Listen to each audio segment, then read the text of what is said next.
like very few people know this, but Lauryn Hill is one of my greatest influences. She was the first to, well, in my eyes anyway, when I was a kid, she was the first to sing and rap. Right. And that's something that I do. So I took the Radio Not beat and did a remix to it, and I'm just paying homage to that, but I'm also talking about life. And it's always about life with me. It's always about what the real is out there. Lauryn Hill was one of my first crushes. Yeah. She's pretty cute. She's the only reason I ever watched Sister Act. Only reason. I really couldn't get into her like that. I really couldn't get into her like that, but musically, she was yeah. hot. Yeah. The Fugees, the score. She was hard though. She spit hard, man. She could rap. Yeah, I know. Oof, and then come back and sound like me that down, when she kiss me, and sang. freestyle to me all at once. Man. Wow. It's like if I dated Lauryn Hill, whenever we got into an argument, we like freestyle about it. You know what I mean? Like we battle rap about She it. win all the arguments then. You would let her win, wouldn't you? I let her win, but we definitely battle about it. Yeah, we battle Whatever, about you it. know what I mean? What's your issue? Who left the tissue? Put the seat down on the toilet. Uh-oh, we're getting a call. Let's see who this is. You're live on the world-famous Jiggy Jaguar Experience. Who is this? This is Amy. Oh, hey, we were going to call you here in a few moments. Hey, Amy. We'll just talk to you now.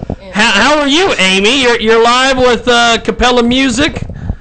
My man Izreal. Yes, The world famous cousin Chris, who's going to get thrown under the bus. I mean, we're going to have a discussion here in a few. And, of course, my cousin Tylen's in the building. She brought her friend Sammy, who colored her hair extra red today. Thug nasty. Drug nasty. Jesus in the building with his big gold earrings or silver earrings. I don't know. I just seen these huge earrings coming through the door. And then we've got our local hood rat, Jennifer.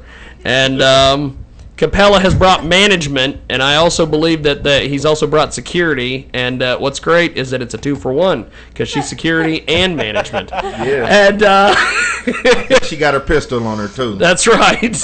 It fell out when she was coming up the stairs. Well, Amy, let's talk. Give us a little bit on your background there. Oh, okay. Well, I am a cinematographer. I'm here based in Burbank, California. I recently worked on a short film with Josh Mitchell. He's like a big film publicist out here. The Corruption of Kittia Kit. Looks like he's submitting it to Sundance and a bunch of film festivals. I've been doing cinematography for about 10 years now, and I'm actually going to be on another feature in a couple weeks that's going to be released on AMC Theaters on 420. Of Maybe course. It's called 420, Reluctantly. Reluctantly, hold on, time out. Yeah, it's one of those movies. Why reluctantly? Reluctantly? Well, it's not really my cup of tea, but, you know, it's what pays the bills. Was that a pun, your cup of tea? Yeah, it really was a pun. You know today is Sunday, right? Yes, it is. At least here in America. I don't know about another country, but here in America it's Sunday. And I don't know about another country. we believe in God in our country. And it says somewhere in the Bible, blah, blah, blah, blah, weed. And because it's in the Bible, I think not nearly enough yet. I'm getting agitated. Because I got cataracts or one of those mysterious things that you need for pot. Yeah. So, One of those mysterious things you need for pot. I'm just saying that, and I'll let you finish because I don't want to interrupt you, but I don't want our core listeners to ever think that, you know, we're disrespecting marijuana. Because we would never do that. And I just want to keep our core fans. So, Bud Doobie in the house. Bud Doobie. We got Bud Doobie sighting. Now, since you're a cinematographer, for the folks at home, and as Chris likes to say, the people of McPherson, Kansas, explain to us what a cinematographer is. Okay, essentially my job is I take a script and I analyze the script and kind of come up with a look with the director for the film. And depending on the budget, I'm usually setting up the lights, coming up with the look. So when you go to a movie and you see, like, for example, watch a horror movie and it looks really dark and creepy, I'm responsible for setting that look. I'm responsible for converting all of the director's vision to light and shadow and setting up the shot, the composition, managing the entire camera, grip, and electric department. So I'm literally second in command under the director. Okay. Director handles everything visually, and I just translate it. So are you the one in the movies that makes that horrible looking fake weed in the movie? So you set that shit up? I just want my reefer to look more realistic when because when I'm high and I'm watching the movie about getting high, I want it to be realistic. That's all I'm saying. Well, I'm actually translating whatever the director wants. If they want the person that's smoking marijuana to look like they're having antlers coming out and then smoke coming around, then I have to make it look that way. Do you have to call it marijuana? Yeah, it's whatever he wants. Whatever crazy idea he wants, I gotta make it happen. But we also have other departments that do that stuff too. When you call it marijuana, you make it seem like a drug. And everyone knows that it's not. It's more like a non-drug. It is an herb. What all films have you worked on? Actually, I've worked on a couple feature films. Most of them have been like straight to DVD. A lot of music videos. I'm working on a couple documentaries right now, which I'm not only just doing cinematography. I'm actually directing and producing them. Okay. One's called John. It's like it's actually a really great story. It's about one of my girlfriends. She's a human trafficking survivor, and it talks about her survival and her link to organized crime, which is pretty interesting. I got it. So cool. But really- that's pretty much what I do. I really enjoy documentaries more than I really do movies. I like to learn something while I watch movies, you know what I mean? Like, I don't want to see a whole bunch of mindless stuff. And documentaries really keep your interest while you're high. And yeah, you know, over. I'm just saying, especially documentaries about getting high. You know, I'm going to use my technical drug talk. It sets off my endorphins and my dopamines, and I get this euphoric feeling. Endorphins and dopamine. Yeah, pretty much it. What type of documentaries do you like to watch? I'm working on. Huh? I'm sure you'd like 420 when it comes out. It's pretty funny. It's actually going to be directed by one of the co-writers of the original Scary Movie and White Chicks. Well, what I need you to do is follow me on Twitter so that I can tell everybody else to go follow it. And because I know, I know a lot of people who may or may not, depending on whether it's legal or not in their area, use, as you called it, marijuana, or as the police call it, a marijuana cigarette, which I really hate because I don't do cigarettes, and I would have to quit if it was a marijuana cigarette. You know what I mean? Because I just don't do. I don't do cigarettes, but I do documentaries, and I actually did one about myself. Bet you wish you didn't call now. And I did a documentary about myself, and I'm the only person that watched it, but I loved it. I was more informed on myself at the end of the video.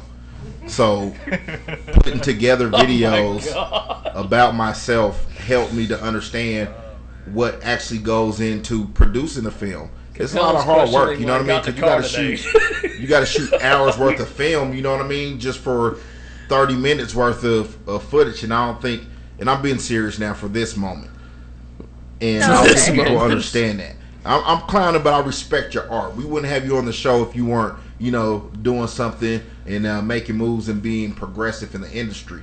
So I really dig that, So go follow me, and I'll retweet to all 6 billion of my fans, because I have 6 billion fans on Twitter and MySpace. I'm still on MySpace. Don't tell anyone. Wow, really? Yes, dude. You're still on MySpace? That's so ancient. You didn't see the new commercials? Yeah, she's clowning you. Mac Miller's on it. MySpace is back. MySpace is back, baby. Like butterfly collar shirts. We back. I think I still have like a MySpace account, but I don't even know what happened to the password. Yeah, I know. But yeah, I'll check you out. Yeah, On MySpace. Twitter and stuff like that. It just turned into like, I don't know.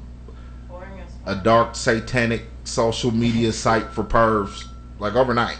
Yeah, that's why I kind of got off MySpace because you have like a lot of spam and a bunch of weird perverts. Yeah, I know, it's a scary. Like last time I checked into my space, I felt like someone was watching me. You know what I mean? That's just the NSA. Don't worry about it. It's the NSA. Yeah, I just felt like someone was watching me and they wanted to duct tape butt rape me. I was like, With cupcakes? no cupcakes. No. No cupcakes. Oh. We'll have to explain to Capella and his management Yeah, about the duck rape and the cupcakes. Okay. You may or may not get a cupcake. Everybody got their thing, so. Cupcakes. I'm just saying this stuff happens. It's America, guys. Well, before we let you go, my friend, how do we find you on the internet? How can people check you out?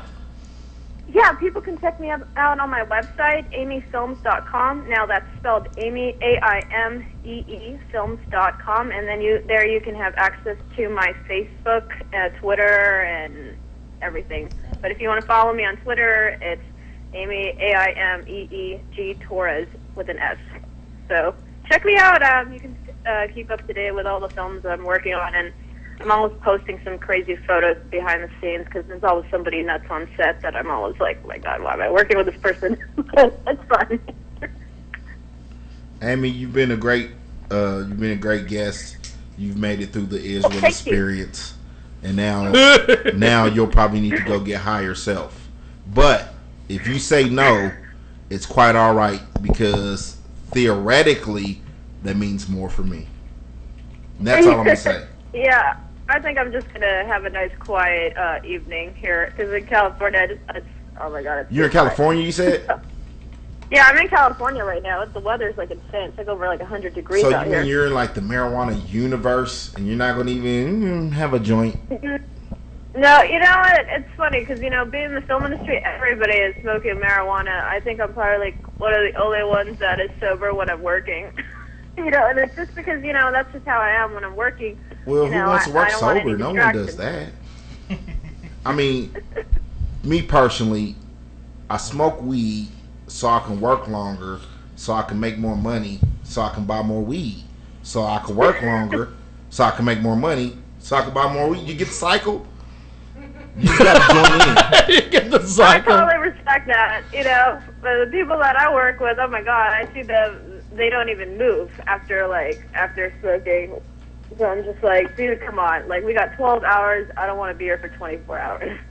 So, what you do is you tell those people to DM me on Twitter and let's talk. You said 12 hours? You said 12 hours? yeah, we do 12-hour days. And Yeah. that's sometimes not including rap time. Yeah, I understand why they're getting high. 12 hours? Shit. Only thing I can do for 12 hours. I won't say that on radio. Amy, you've been great. Thank you guys for having me. At underscore Izreal. IZREAL. Okay. I won't leave any marijuana post on your page, I promise.